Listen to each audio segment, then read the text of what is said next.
सत्यवतीले पनि र हाम्रो सिमलगढा महादेवले पनि र हाम्रो बामनी बद्यले पनि यो कुरो चाहिँ प्रश्न गर्नुपर्ने छ र अन्तिममा देउता आएर मात्रै होइन हामी सबै अन्तिममा जो पालीहरूको पनि अन्तिममा छाया हुनु पर्यो यहाँनिर अथवा के गरेपछि हामीले के गर्दा हुन्छ त्यो देउता सुत्तिन्छ र के गर्दा फेरि हाम्रो चाहिँ खायो हुने हो त्यो हामीले चाहिने त्यही हो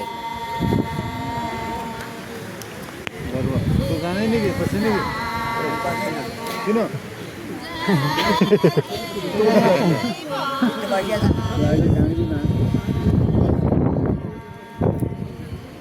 तयारी त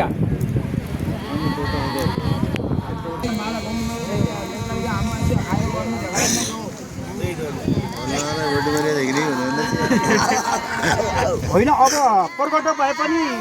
अब भनौँ न गोप्य भए पनि देउताले हामीले छोडेको जस्तो छ जस्तो त हामीलाई लाग्दैन अहिले भरोसा छ विश्वास छ र अझै पनि हाम्रो चाहिँ नि